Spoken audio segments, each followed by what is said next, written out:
அன்பு நண்பர்களே, அனைவருக்கும் அன்னை சமையல் உமாவின் அன்பான வணக்கங்கள். இன்னைக்கு அன்னை சமையலில் பார்க்க போகிறது சூப்பரான ஈவினிங் ஸ்நாக்ஸ் உளுந்து போண்டா. அதுக்கு சூப்பரான சைட் டிஷ் கொத்தமல்லி சட்னி. இந்த உளுந்து போண்டா ரொம்ப சத்தான ஒரு ரெசிபிங்க. வாங்க எப்படி செய்கிறதுன்னு பார்க்கலாம். ஒரு கப் உளுந்து 2 மணி நேரம் ஊற வச்சுடுங்க. மிக்ஸி இல்லை கிரைண்டரில் கொஞ்சமாக தண்ணி சேர்த்து இது மாதிரி அரைச்சி எடுத்து வச்சுக்கோங்க. பொடியாக நறுக்குன ஒரு வெங்காயம், 2 பச்சை மிளகாய், பொடியாக நறுக்குன இஞ்சி, மிளகை இது மாதிரி தட்டி போட்டுக்கலாங்க. அப்போ தான் டேஸ்ட் ரொம்ப நல்லாயிருக்கும்.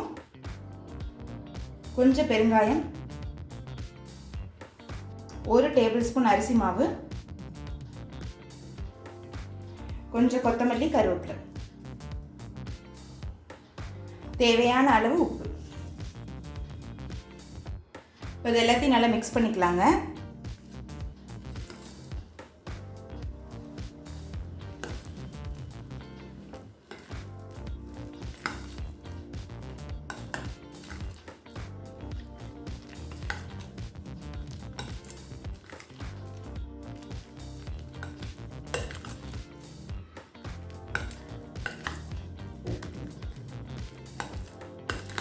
உளுந்து உடம்புக்கு ரொம்ப நல்லது. இது மாதிரி போண்டாவை செஞ்சு கொடுத்தீங்கன்னா குழந்தைங்க விரும்பி சாப்பிடுவாங்க.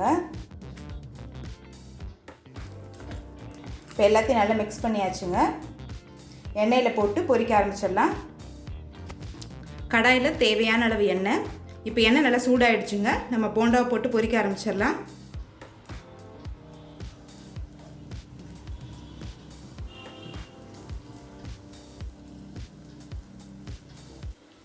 கொஞ்சம் பெரிய சைஸாக போடுறேன். நீங்கள் விருப்பப்பட்டீங்கன்னா கொஞ்சம் சின்னதாக கூட போட்டுக்கலாம்.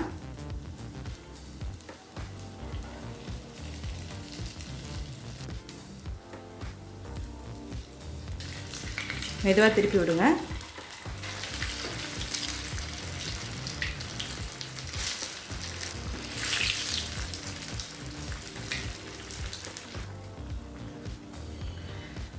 இப்போ போண்டா பாருங்கள், நல்ல கலர் மாறிடுச்சு.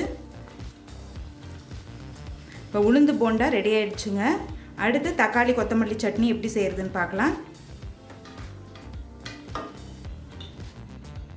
இப்போ அடுத்து கொத்தமல்லி சட்னி எப்படி செய்கிறதுன்னு பார்க்கலாங்க. கடாயில் தேவையான அளவு எண்ணெய், 1 டேபிள் ஸ்பூன் கடலைப்பருப்பு, அடுத்து 4 பல் பூண்டு சேர்த்துக்கலாங்க.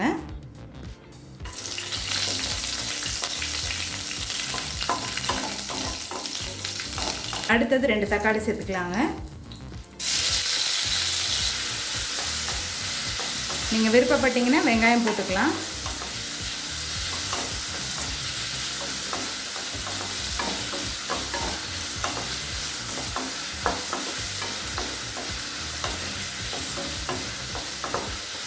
இப்போ தக்காளி நல்லா வதங்கிடுச்சுங்க. கொஞ்சம் புளி சேர்த்துக்கலாம். கொஞ்சம் கொத்தமல்லி சேர்த்துட்டு லேசாக வதக்கினா போதுங்க. ரொம்ப வதக்கணும்னு அவசியம் இல்லை. இது கூடவே 5 காஞ்ச மிளகாய் சேர்த்துக்கலாம். தேவையான அளவு உப்பு.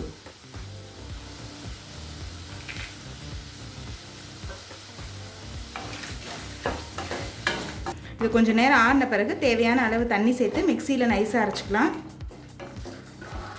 இப்போ மிக்சியில் எல்லாத்தையும் அரைச்சாச்சு. இப்போ சட்னியை கடுகு, உளுந்து, கருவேப்பிலை போட்டு தாளிச்சுக்கலாம். கொத்தமல்லி சட்னி ரெடி ஆகிடுச்சுங்க. உளுந்து போண்டா கூட சர்வ் பண்ணிடலாம். இப்போ சுவையான உளுந்து போண்டா ரெடி ஆகிடுச்சுங்க.